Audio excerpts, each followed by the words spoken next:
Bon, je vous mettrai le nom de l'endroit où nous nous trouvons, c'est les aiguilles quelque chose.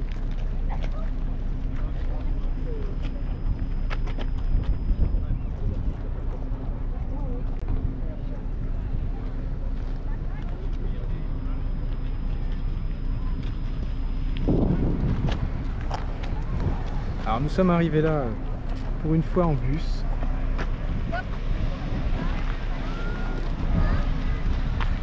Beaucoup de monde. Un lieu a priori incontournable des excursions.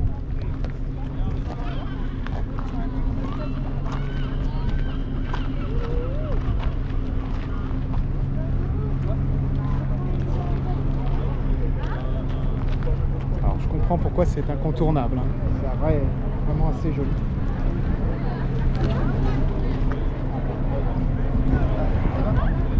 Ah mais oui, mais est-ce que t'as fait? Est-ce que t'avais la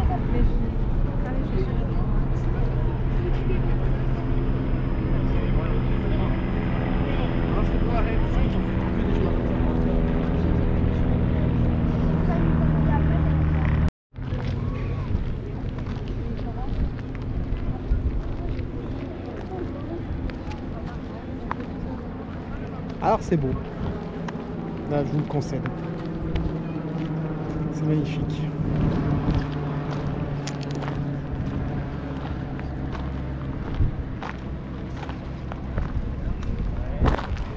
Alors chaque éperon rocheux là est identifié à quelque chose. Le Mont Saint-Michel, une poule, un chien ou un sphinx. Et le plus gros étant la tête de Louis XIV. Alors je vous laisse juger.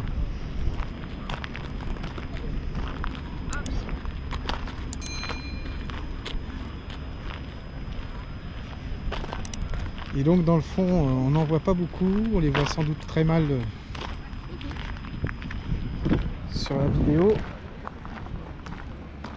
mais je pense qu'il y a une régate, beaucoup de bateaux avançant speed déployés en flotte comme ça, c'est assez flagrant.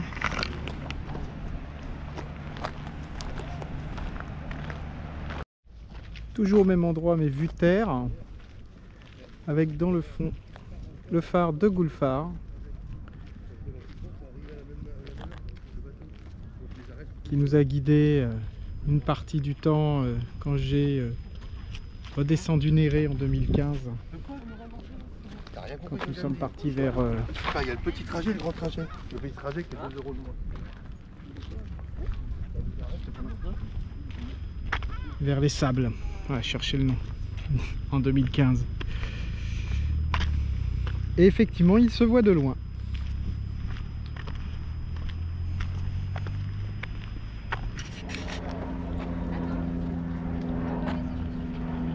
Donc nous sommes au port de Sauzon. Donc on voit là comme à Groix l'amarrage avant-arrière et le bel enchevêtrement d'amarres et la forêt d'annexe. Les plus petits semblent être amarrés plus à l'arrière, mais je suis pas sûr de moi. Il semble.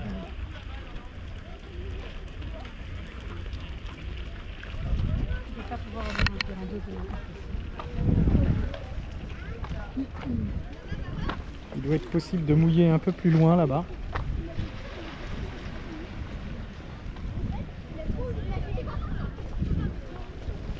Je vais aller jusqu'au bout là-bas.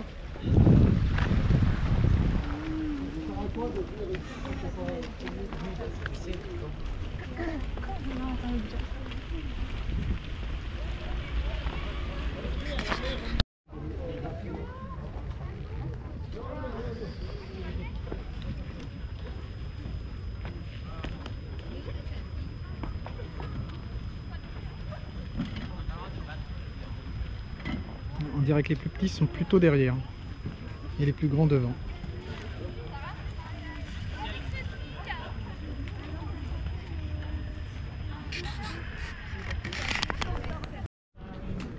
Le bassin échouage, bassin d'échouage, pardon.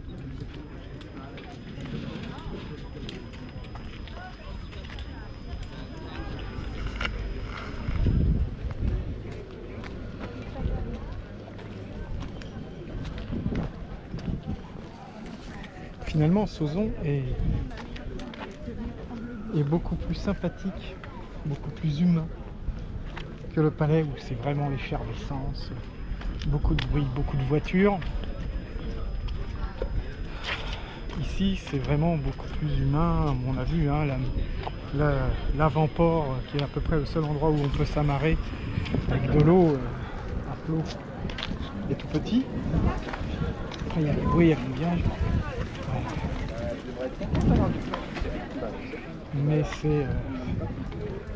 c'est plus agréable, je trouve, quelque part, que le Palais, plus typique.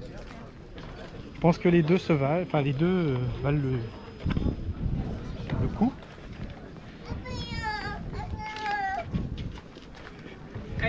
Mais ne procurent pas la même chose, les mêmes impressions.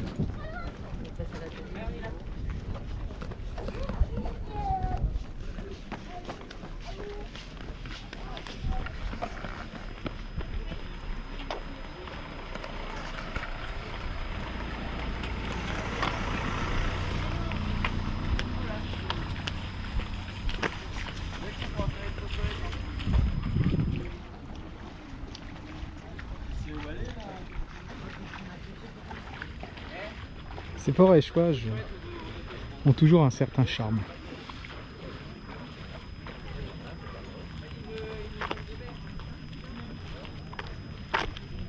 C'est le cas de Jard par exemple, mais pas uniquement, il y en a d'autres. À Barfleur aussi. Voilà, rentre. Ouais. Donc le bassin d'échouage. On devine deux ovnis.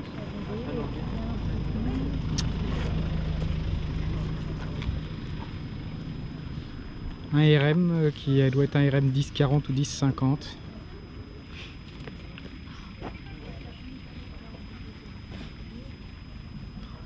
Regarde maman. Magnifique. Maison, c'est en haut. En bas.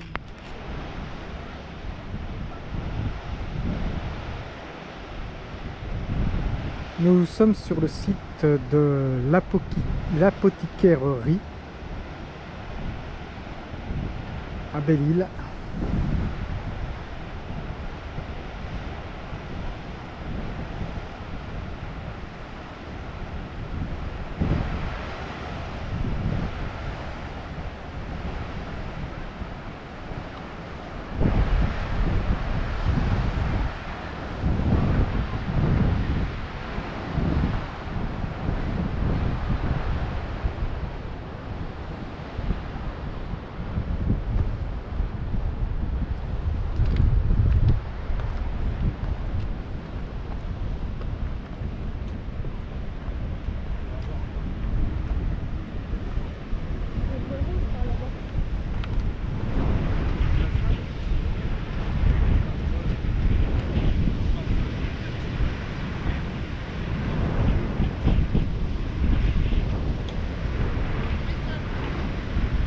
Magnifique, superbe.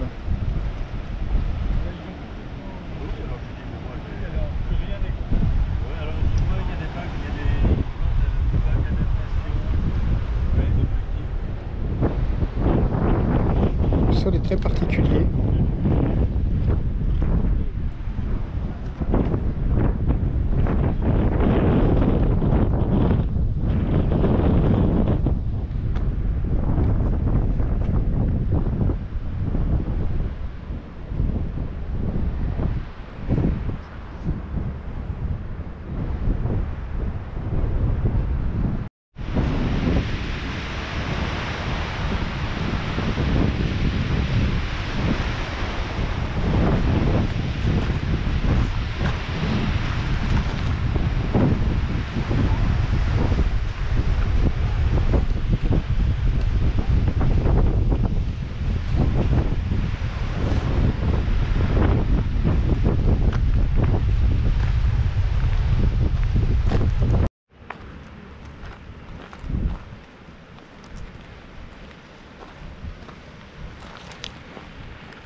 nous sommes à la pointe des Poulains.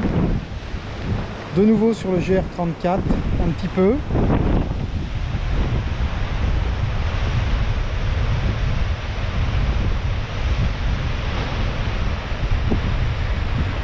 Le temps se couvre de nouveau, tout va bien. Vive la Bretagne!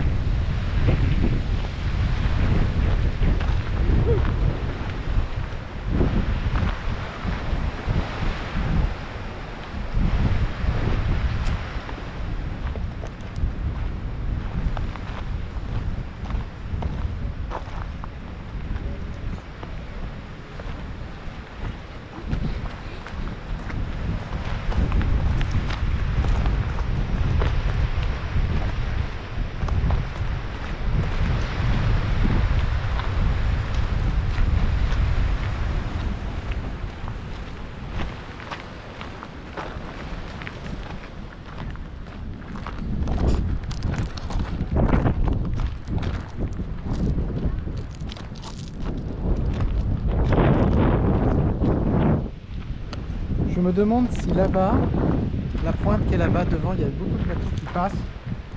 Si ce n'est pas l'entrée, j'essaie d'être un peu plus droit, si ce n'est pas l'entrée de Sterwen.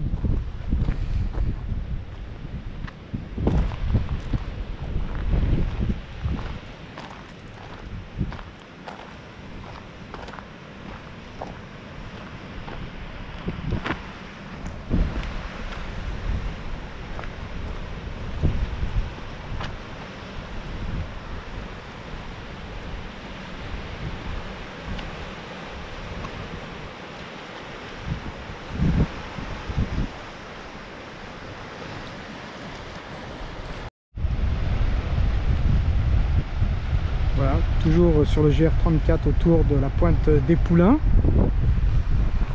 Ici, je suppose que c'est le petit fortin dont nous a parlé notre guide qui a appartenu à Sarah Bernard.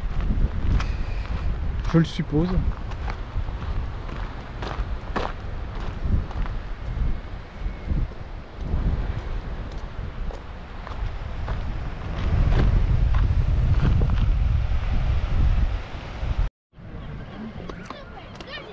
Donc voilà, ça tombe toujours à la pointe des Poulains. Ça c'est le côté continent de la pointe des Poulains. Voilà, tout à l'heure c'était le côté Sterwen. Donc ça c'est le côté continent. Et on voit là effectivement un petit mouillage où il n'y a que 2 bateaux. Mouillage de temps calme. Si on n'a pas trop de tirant d'eau, on peut s'approcher, on est bien protégé. Mais il ne faut vraiment pas avoir un gros tirant d'eau. C'est bien pour venir déjeuner, je pense. L'eau est très claire, effectivement. Voilà, et le phare là-haut.